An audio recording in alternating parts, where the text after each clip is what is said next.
Hello, Tanya, and welcome to the podcast. It's so wonderful to have you here, and I'm really excited to dive deeper into your story and hear more from you. So, yeah, to kick us off, can you share a bit about yourself? Who are you? How would you describe yourself? And what makes you you? Yeah. And first, just let me say thank you so much, Hannah. Thank you for having me on here, but thank you for doing this. As you and I have talked about, I think it's so needed. So I'm just so glad that you're such a resource for folks. Thank you. Yeah. So my name's Tanja Pajevic, and I'm a writer and a memoir book coach. I Books are really kind of how I learn. They're a guiding principle for me, and they always have been. And I think it's a big part of why I became a writer and why I do the work that I do. I've written a couple of books, and one of them, The Secret Life of Grief, won an award. And so that book has just really helped me reach a lot of people, and I think just help normalize some of the challenges that we all go through when we're grieving. Even though we feel so alone, so many of us are encountering similar challenges, even though we all navigate the grief process differently. Absolutely. It's beautiful, beautiful work that you do. And for those of you watching or listening, Tanya is or has been my writing and book coach. I started a few years ago.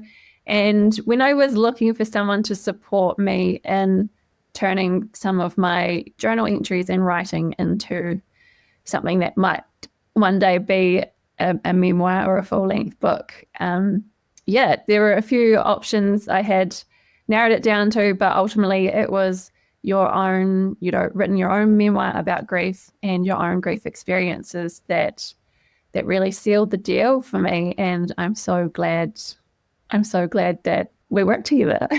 Same.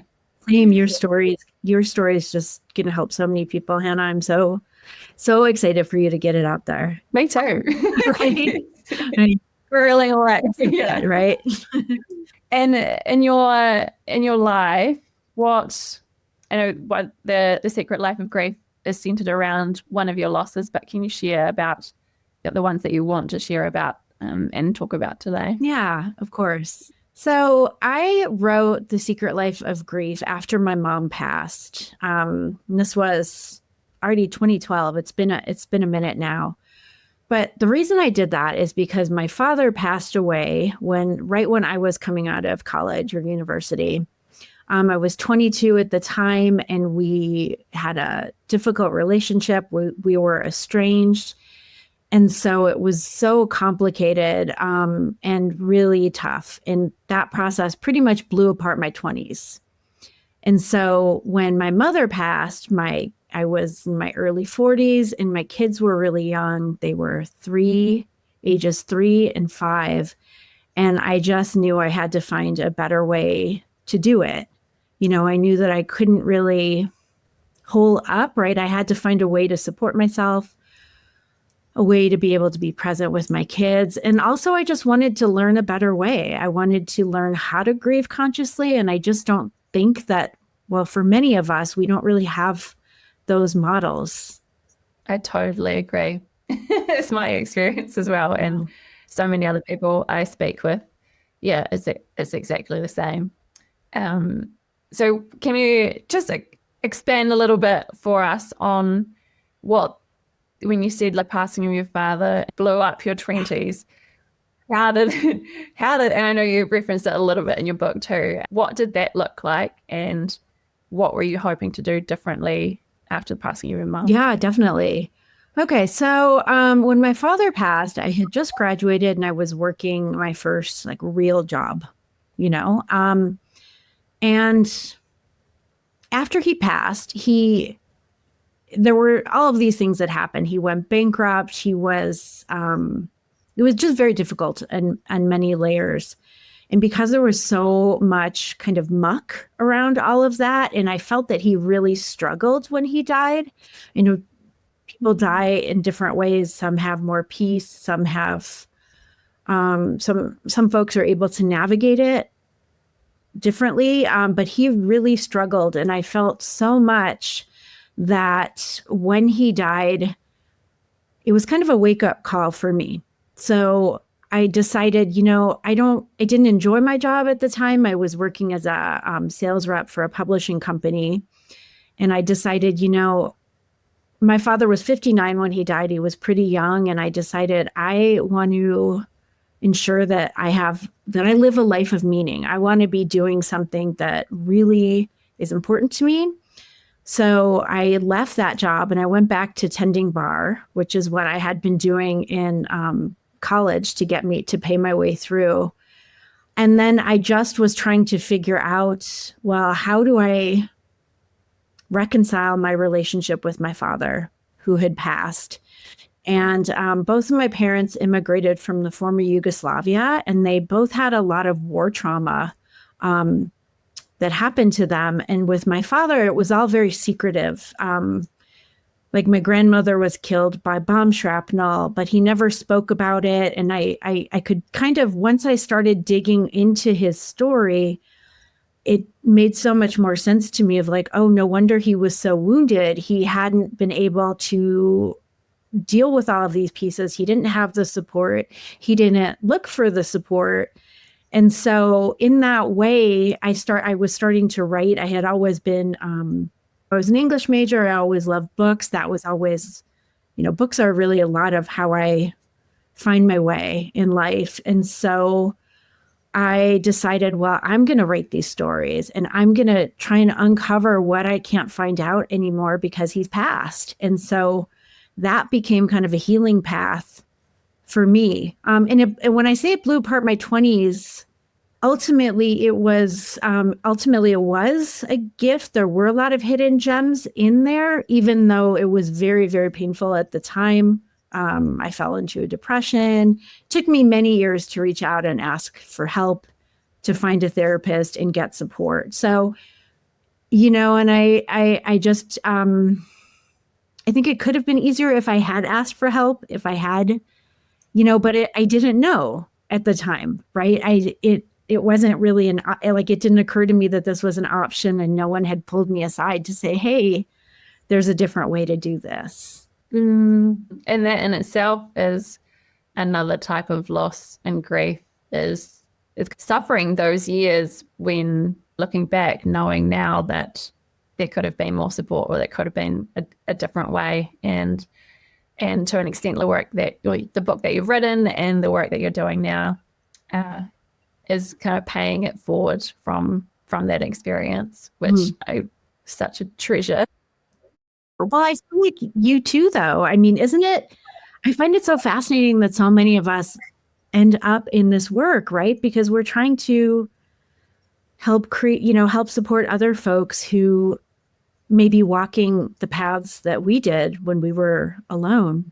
So interesting. Now, I wonder the point where, or maybe it wasn't an exact point in time, but a moment where you realized that that experience was a gift, because, you look at that on paper, losing your father so young and being estranged and everything that's surrounding that. You look at that and be like, how on earth is that a gift? And yeah, I'd love to hear a bit more about how that came to evolve to now view it that way. Yeah, that's a really good question. And I certainly don't mean to imply that, a lot of times when we talk about grief, the kind of the silver linings, the gifts, I don't want to make any kind of blanket statements for other people. For me, I remember reading, I'm trying to remember the title of the book, a book about Carl Jung, or Jung, however you pronounce it. And he, I believe, had a difficult relationship with his father. And after his father passed, his mother said to him, he died in time for you. And I read that like a few years after my father passed, and we just had a very difficult relationship because of his trauma and that estrangement. I don't want to go too far down the path. He was very critical. I'm Serbian. It's a very patriarchal country, ethnicity. And so there were like some of the messaging and the ways that we interacted were very difficult. And so even though I was grappling to reconcile what his death meant to me, it also opened up space for me to be able to move more into who I was without his shadow, you know, and then to start to heal, to kind of start to do the work to try and maybe heal isn't the right word, but try and transform our relationship and try and find some peace there for myself. Yeah, that's beautiful. Yeah, go ahead. Sorry. Yeah, and as you're saying before, in that sense, that's where I can see the gift, or that, you know, there's definitely not a silver lining to everyone's experience, but for you, and the way that it opened you up to knowing that you wanted to live a life of meaning and have a sense of purpose and connected to your values and more true to who you are. For me, that came when I was 30, for you, 22. Some other people maybe never get that. So in that sense, it's a horrific way to have a wake-up call. But, you know, I certainly wouldn't be doing this work and living the life I'm living if it wasn't for that also. Yeah, it's not something we choose, but it's something that we all experience, right? And to me, it was I had so many frustrations around, why don't we talk about this? Why don't we normalize this? Why don't we support each other? You know, it seems to me, or maybe one of my beliefs, I'm thinking of Ram Dass, the spiritual teacher, Ram Dass, and he said, what was it he said? We're all just walking each other home, right? And so, you know, to me, I look back and I think, like, this is what we should be learning in school. Like, how do you become a fully realized human? Like, how do you embrace yourself? How do you navigate these challenges? They're big questions. We're going to answer all those today. I know. Well, no, but I just love that we're having this conversation, you know, and I really hope that your work helps normalize this, normalize the myriad, all of the different emotions, all of the different challenges that fall under the grief umbrella, you know, all of the different losses, whether it's, you know, I told you outside of this conversation that my older son just started college. And so then that's a whole other piece of grief, of navigating, letting go. I mean, it's also very lovely, but we have grief in every, you know, in so many pockets of our lives. I think that's something a lot of people can relate to, but it's not necessarily that those kind of life changes or transitions or initiations aren't really acknowledged as a loss and having a grief associated with it. And I know this came up a wee bit in our writing group, and I'd be curious to hear from you. Why don't we talk about these things from your perspective? Because I know for me, in the Kiwi culture, with all of you folk in the writing group, all North American based, and while we have a strong American influence here, our culture is still quite different. And there are some things I remember writing about, and there was all this feedback from you, like, why are Kiwis like that? Like, what's going on over there? And definitely a do-it-yourself culture here. I actually have a European friend that she said when she first moved over here, she thought it was like a strange science experiment where no one really talked about their emotions or exactly what was going on. I thought that was a very appropriate way to describe it. From working with you and the group, I feel like there's more openness in American culture about talking about things openly, but obviously you have your Serbian background too. So yeah, what is that, and why don't we talk about these hard things? Gosh, that's such a good question. You know, and it's interesting because I don't know how much we do in the US in American culture. In our writing group, I think that we had a sacred space of people who were delving into their own, heart material. And I think when you can come together with folks like that and create that space, like that is such a gift. And I wish that it wasn't so outside of our society. I know in American culture, I've definitely had a lot of challenges where I haven't felt like I can share information with people. And in fact, my old therapist, I had a therapist who she said to me at one point, hey, Tanja, most people are really lucky if they have one or two people they can turn to in their grief. And I was really shocked by that because I thought that should not be how it is, But what you're referring to, Hannah, my parents immigrated from the former Yugoslavia, and as a child, we went back and forth. And so we spent our summers over there, and I would see at that point in time, they would have these incredible traditions of like a wedding would be a 3-day celebration, 3-day and 3-night celebration. And when someone passed, we would put on black and have clear mourning rituals, no music. There would be all these rituals at certain periods of time. And I just found that myself like relying on that, thinking we need this in this day and age because we're all moving so quickly. We all have so much on our plates, but we don't have these sacred spaces and we don't have these rituals anymore. And I would be curious to hear your thoughts on this. But for me, I had kind of, at this point in my life, when my mom passed, I felt like my world was definitely a bit smaller. My children were young. But one of the pieces that I really learned in my journey was how important community was.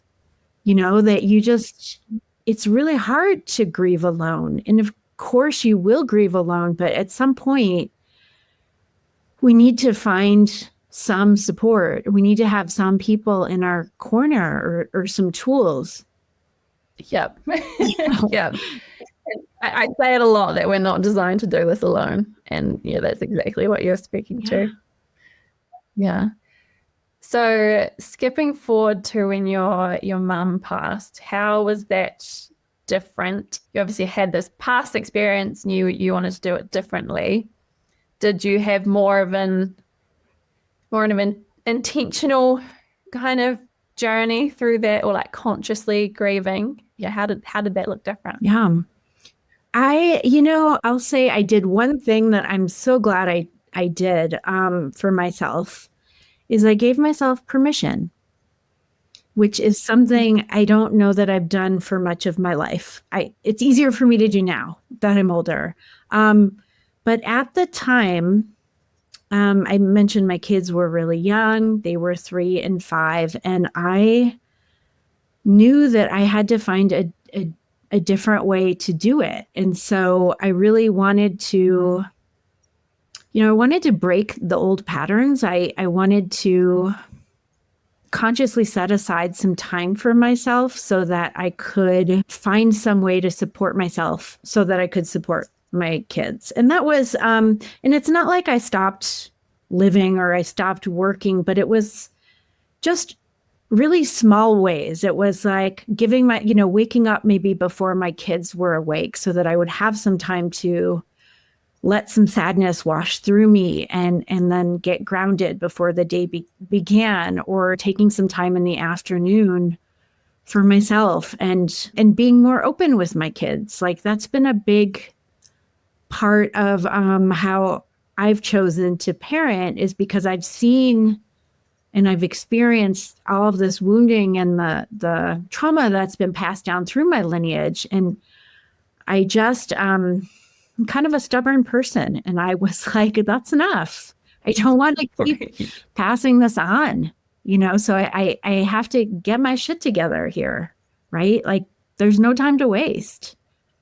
It's so interesting that how you balance that need to be grieving for your mother and balancing that with being a mother to yourself, to your two children, what kind of challenges did you find in there, or what were there other ways? Did you have someone that you maybe read about they'd written a book, or what was kind of guiding you, or you really just relying on your own instincts? No, God, no.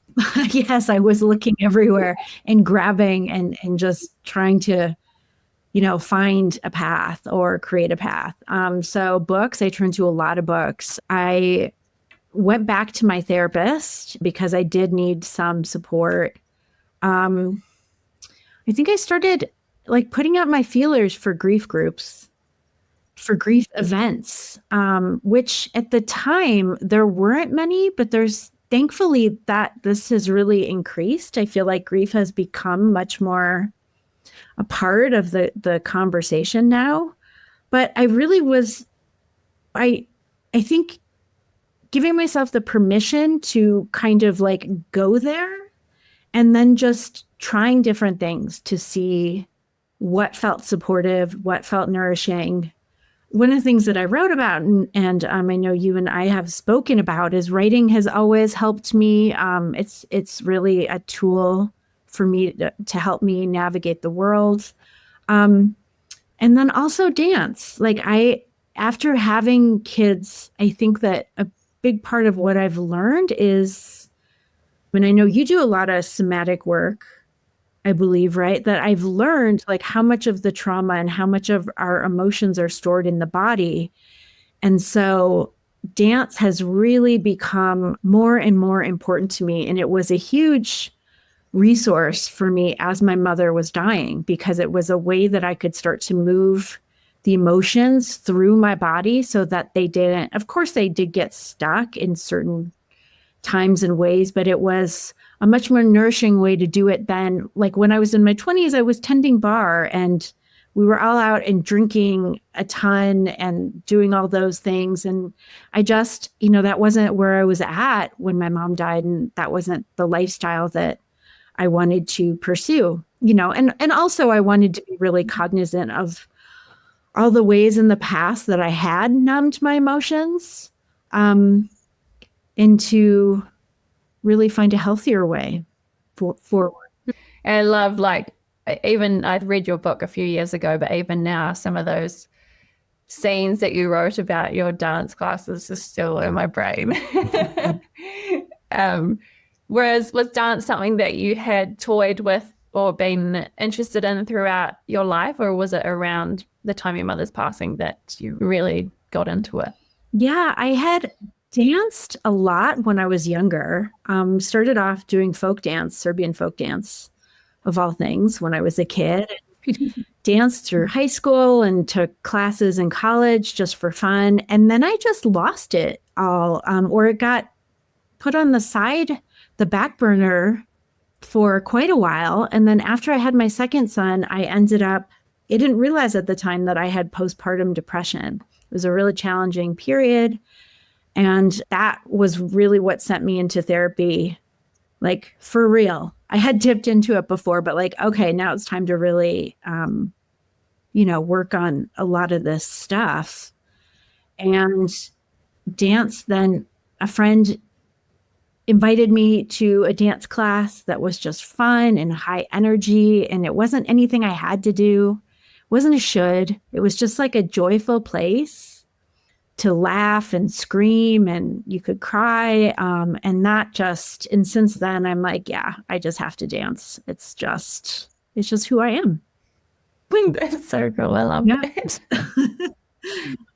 And before, did you know about the science and the research about your body storing emotions and needing movement or somatic practices to move through it? Was that through working with your therapist that you became aware of that cognitively, but perhaps for years you've been using dance as a way to move it through anyway?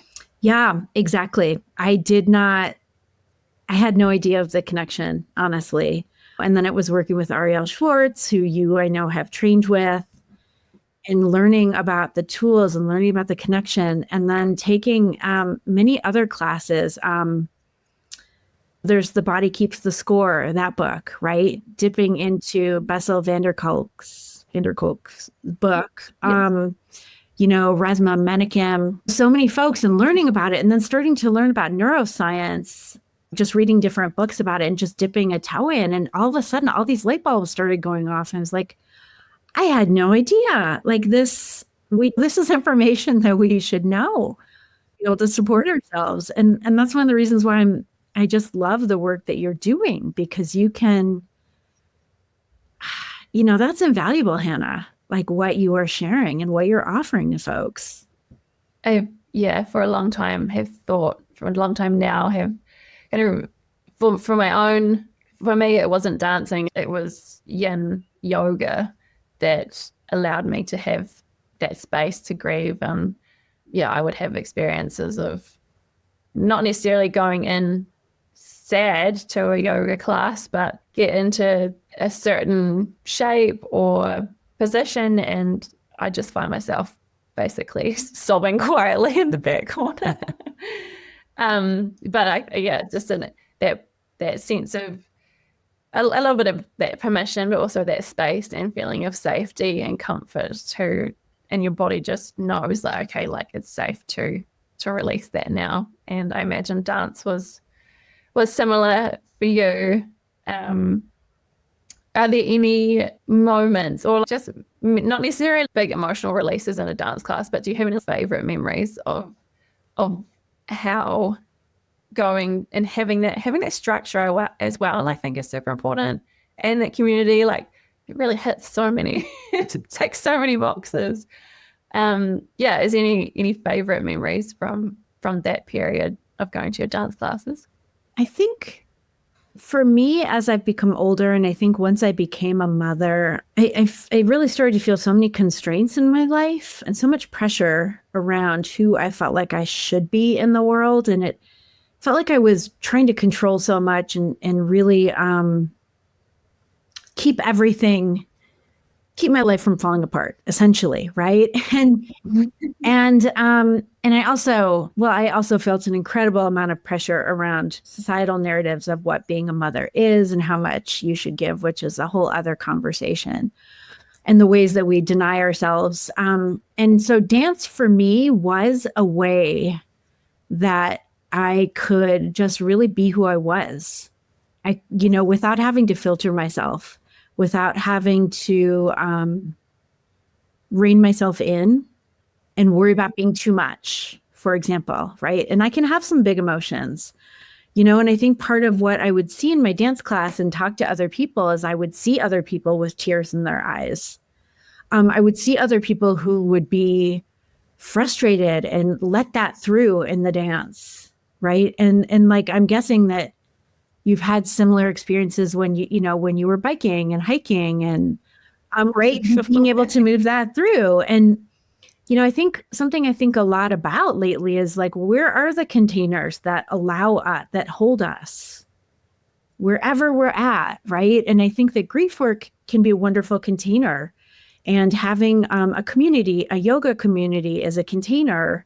Writing for me is also a container, but I think it's that, just being able to be whoever I am. If I'm pissed off, if I'm angry, if I'm happy, I can yell and scream, and other people are doing the same thing. And like, where can you do that in life? Right.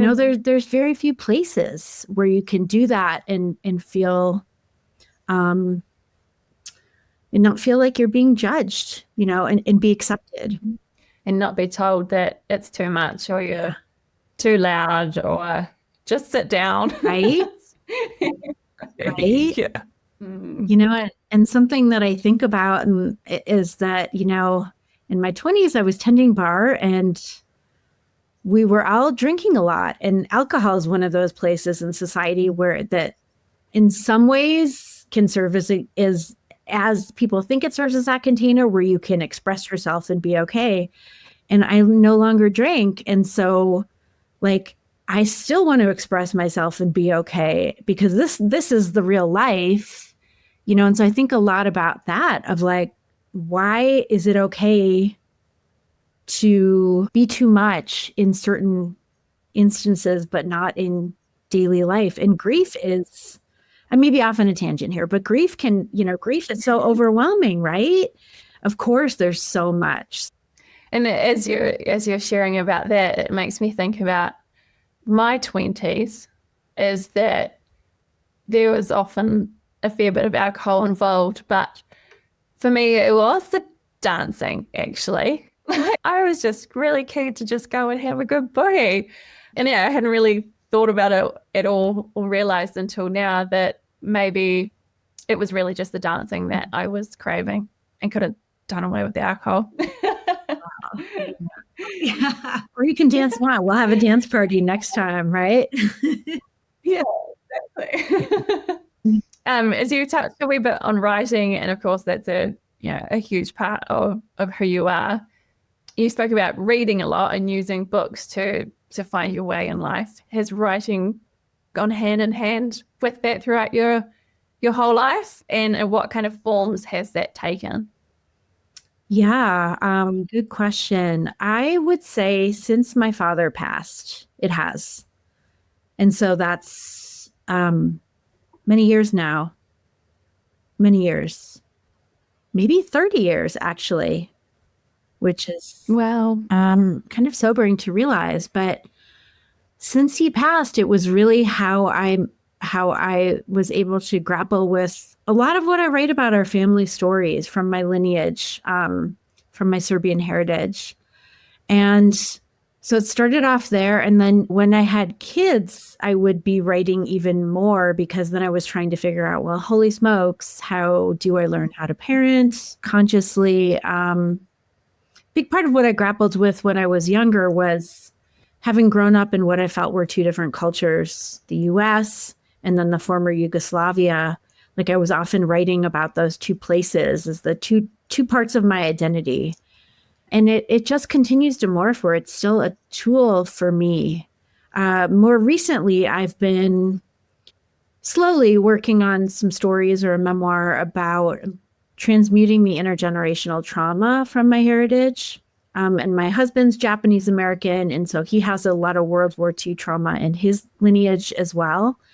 And so it's so fascinating to me that we ended up together, both of us with war trauma. And so trying to, been really digging into those stories and our two lineages and how that has played out and trying to transmute that in different ways so that I'm not passing that on to my children. that's amazing, amazing work. Wow. Yeah, And it just makes me think, because I know for here in New Zealand as well, I can't remember the number, but a huge amount of the men went over to fight in World War I and II and overseas since. And a lot of women and families back here left not knowing, as well as those not coming back as well as ongoing conflicts. It's everywhere you look, really. If it hadn't been for writing, I probably wouldn't have recognized that even in my own family. It's a really powerful thing to explore, right? isn't it? And I think just what you said, we live in a time where there is so much war and there's so much pain in most every culture, and I can't help but wonder if how many people are dealing with some level of trauma that has been passed down. Yeah. I know it's kind of, That's so great. right. But you know what, Anna, I just listening to your interviews, one of the things that I've just been really struck by as you're talking with people is, and of course it's dependent on where you are in the grief journey, but once folks are further along, you've spoken with some people about like, at some point there becomes a place where you can make some choices about your life, right? And maybe reclaim some kind of agency. And at some point, it seems to me that many of us enter that space of, well, how can I, right? Come out of, or come through at least the really deep and really, really most awful stages of grief And then if we can shift to a place of opportunity or possibility, if we can shift out of that place of fight or flight to be able to see like, okay, in my life, where do I want to go now? What do I want to do? Yes. Yeah. And sometimes that can take a long time to get to that place. Mm-hmm. And when you get there, that's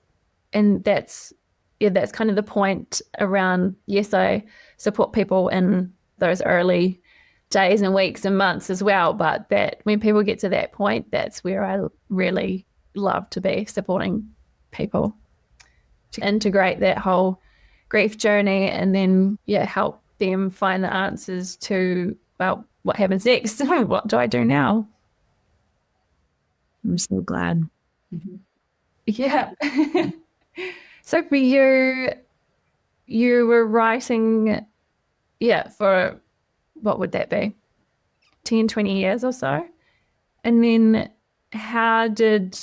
were they journal entries, or did you always have the intention of putting it in a book? Like, how did you go from having some words on paper to deciding, yes, I'm going to write The Secret Life of Grief? And what did that process look like?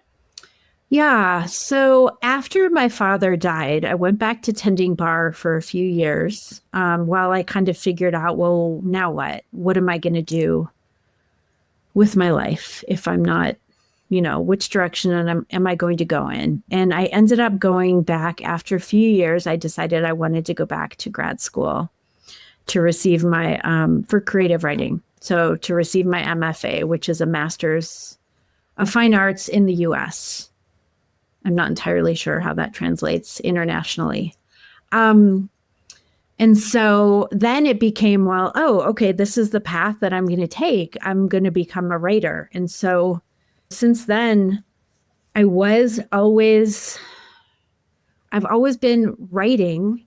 And I think, when my mom was dying, it was like a very short, it was like a 3-month period from when she was initially, long story short, ended up in the ICU, was diagnosed with cancer. And then before she passed, it was about 3 months. And things were so intense that I was just kind of writing to kind of ground myself, I suppose, and maybe create some space for myself, really. And then after she passed and I was trying to figure out how to do this, I looked to books because I thought, well, of course, somebody has written this book. Right. And I felt like there were so many books that were written about somebody dying, how to walk, how to be there for someone, how to be present. But I wasn't seeing like memoirs anyway. Then that's just personally what I'm drawn to, because I really am drawn to other people's personal stories. And I didn't come across other books that were sharing someone else's story of how they grieved. And then I was like, well, all right, then I'll write it. I will, I was still writing, and I'm like, well, then let me do something with this in a way that, I had all those notes. And then at some point, that's a good question though, because it's been a minute. And at what point did I step back and say, I can't tell you exactly, but I do remember that it felt like a very, very important thing. And I just was so pissed off that people were not talking about this. And, that I felt like it was the secret thing that just didn't make any sense to me. And so I was like, well, I really want to name this and create something that can help somebody else who was in my place.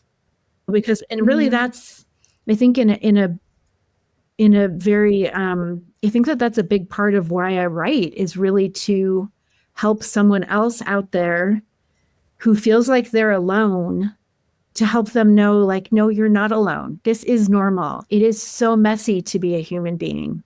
It's really hard. Mm-hmm. There are moments of beauty and joy and moments of just crushing pain and defeat, and it's all mixed up together, right? So let's like give voice to that so that so that folks don't feel like they're alone. That's exactly my motivation too. That's why I'm grinning so much. Yes. And that's why your book is so powerful.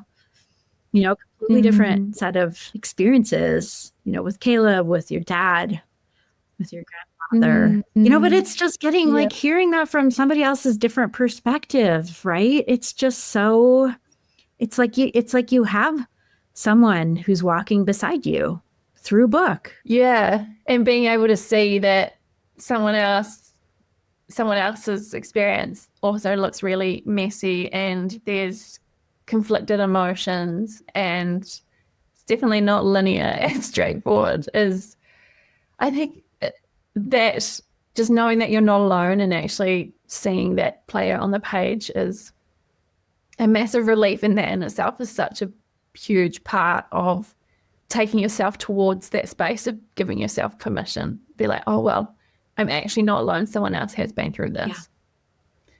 Yeah, I so agree. And it's not linear. And I've heard other people say this on your podcast, but if you have a bereavement period of 2 weeks, I mean, that's just, and then suddenly you're expected to pull your life back together. That just doesn't make any sense. And in so many ways, after that first week, after a funeral or something, when people go back to their own lives, that's when we need the most support. And then that's kind of when many of us find ourselves on our own, right? Which then can be so isolating. 100%. Unfortunately. Yeah.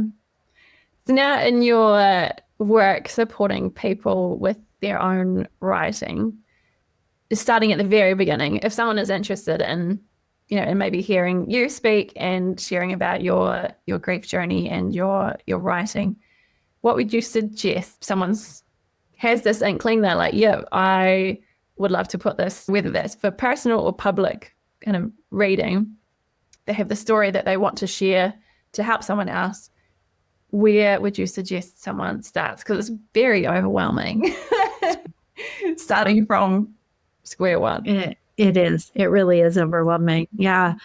Well, I suggest a couple of different things. I always suggest that people start by writing for themselves first, especially when they are working with difficult material. Because I think, especially if you are grieving, like it's so important that you protect yourself and that you nourish yourself. And by protect, I don't mean isolate yourself, but I mean, it can be a really wonderful tool to be getting your stories down on the page. And sometimes people will share their writing with other people early, even though the writing is very tender. And so I always encourage people to, like, how do you start getting it on the page? I would jump into something I say is like, well, what's the heart of the story? What do you want to put on the page? And so I would just encourage you to give yourself permission to play and to put that down on the page and to start there. And then later on in the process, once you've had a chance to get more material down, then we can kind of step back and think about how to mold this in a way into a book format or make it for a reader. But we almost always start by writing for ourselves. There's some kind of like there's almost like a need there or something for our younger self that it can be a helpful tool. And I do have on my website, I do have a story starter kit that can help people identify, like really think about what is the nugget or what is the heart of the story that they want to be writing on. And I have a process it'll walk them through. So that can be a resource as well.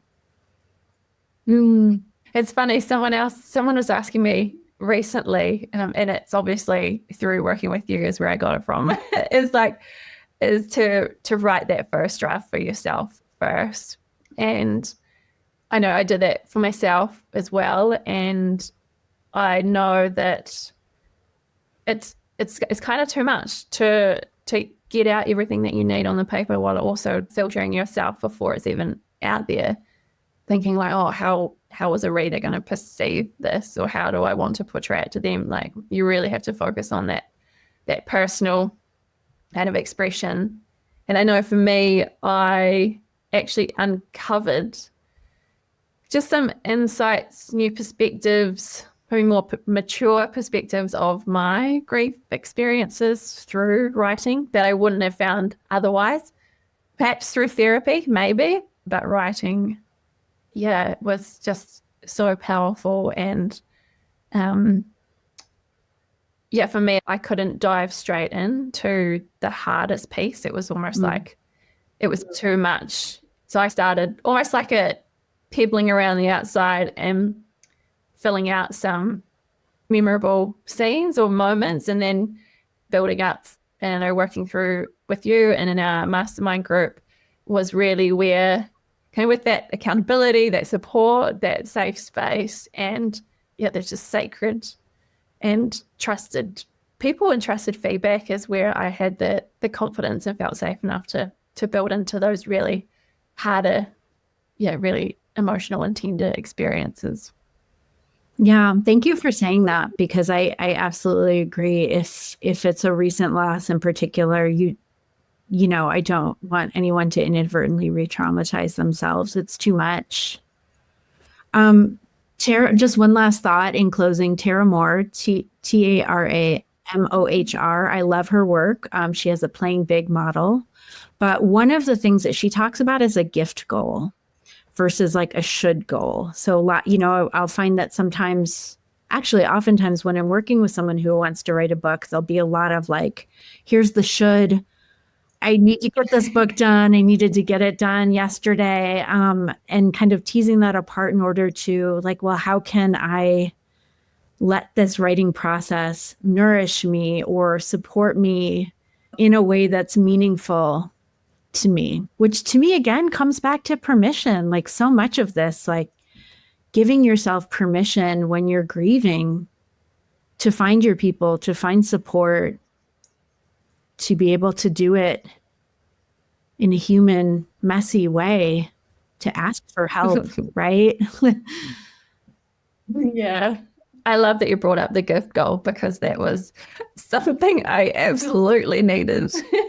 Because my recovering type A personality when starting working with you was like, yeah, I've got 12 months. I'm going to write this book. It's going to be done and out there. And 3 years later, it's still a work in progress. But yeah, as I said, I've learned so much more about myself and life and those experiences. Yeah, and you can't rush that, right? No. I know. Sadly, I do the same things. And what if there are people out there who are feeling drawn to putting something on paper or sharing their story, but are like, well, I'm not a writer, or I don't have a master of fine arts, or I don't even have a creative bone in my body. What would you say to someone like that? Yeah.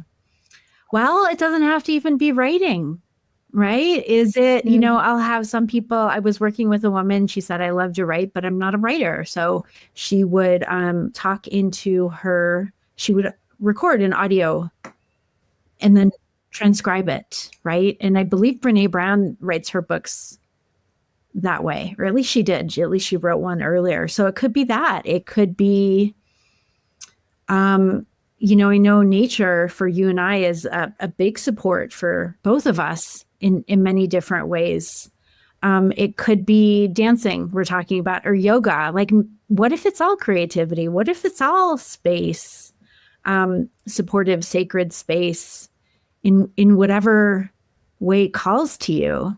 But I do think, again, I've probably said the word permission like 27 times while we've been talking, but I think it's almost about just giving ourselves permission to explore and see what resonates with us personally.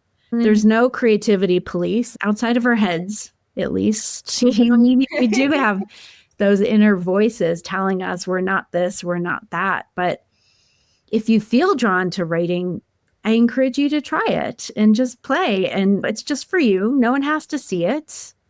You can just put it down and see if that's helpful, if that's a good resource for you. And then if it's not, try something else and see what does feel supportive or nourishing. Yeah, there's I've spoken about with a podcast guest, is that there's that narrative that supporting yourself or getting help looks like talking to a counselor or therapist, but throughout this whole conversation, we've been exploring a whole handful of other ways that support can come in other forms. Absolutely. Spiritual. It can even be sitting with someone, right? Someone who's just with us, is willing to be present. Amen. So if there is someone out there who is listening to this but hasn't got to that point that we were talking about before, about being beyond that shock or that fight, flight, freeze state, and they haven't got to that point where they have the capacity to look at what's next and what does my life look like now, and they're just really stuck in it, like stuck in the weeds, and can't, it's a struggle to get out of bed each day. And through your, I guess, experiences with losing both of your parents, but also just the messiness and the other hard things of life that you've talked about as well, like, I'm guessing the word permission was going to come up again. But do you have any advice? What have you learned that's worked for you to help continue moving forward and maybe find hope? Yeah, one of, I remember talking with a woman who lost her son at a very young age, and she still had other young children that she was raising. And she told me that what helped her be able to show up and kind of continue putting one foot forward in front of the other was that she would set aside time every day to grieve. And she's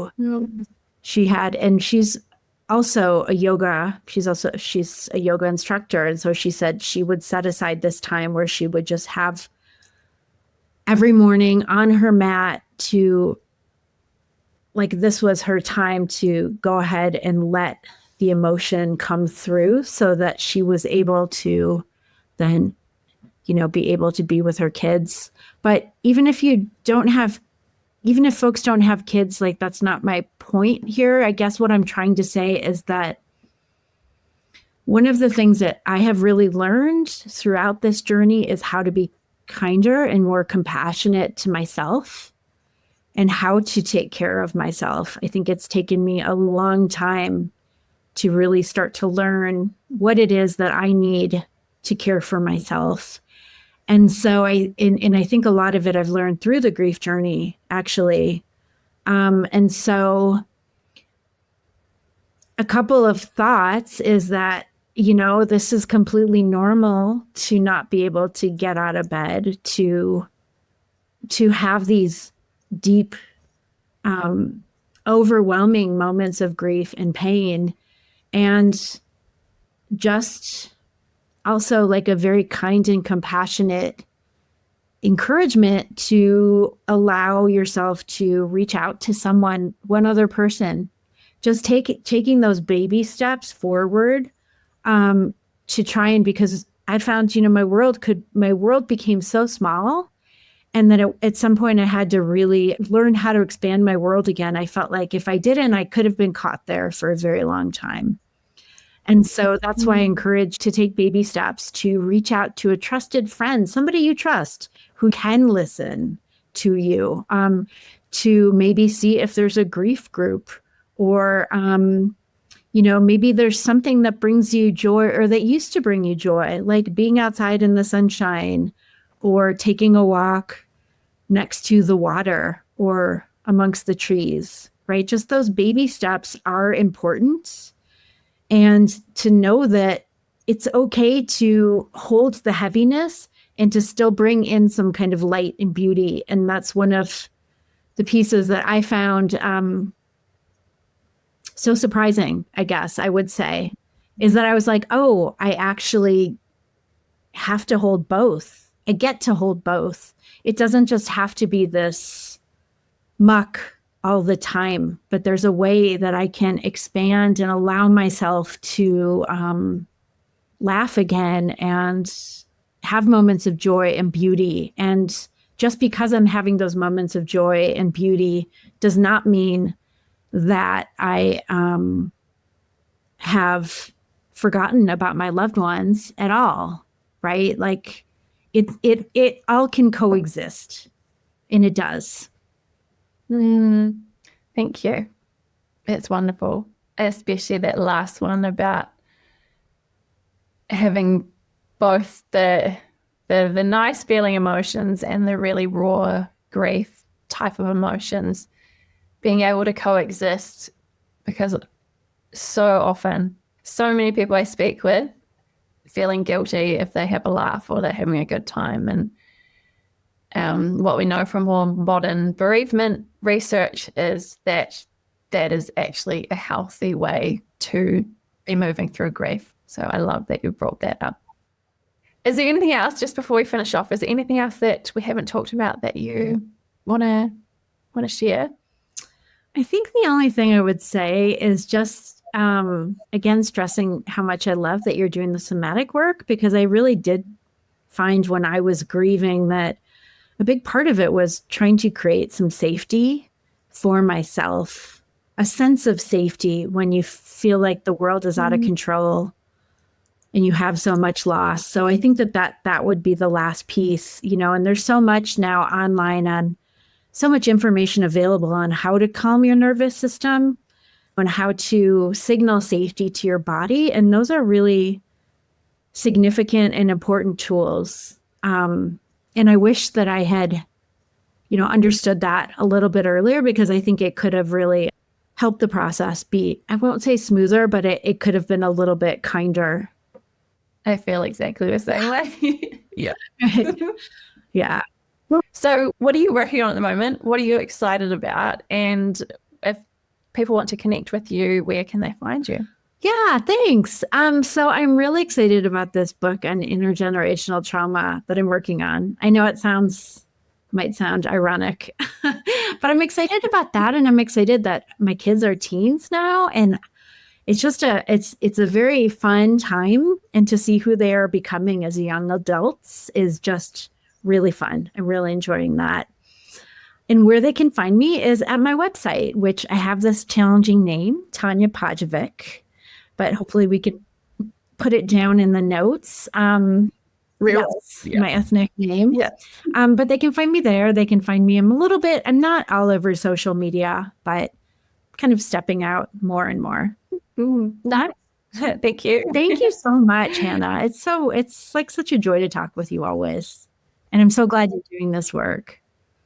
Thanks so much for joining me today and sharing your journey and your wisdom as well. I know that our listeners will also appreciate those insights and tools that you shared, as well as just that permission for it to be messy and for it to be raw and not linear. The grief and the being human. Yeah, such a pleasure have you on the podcast. So thank you so much. Thank you. Same.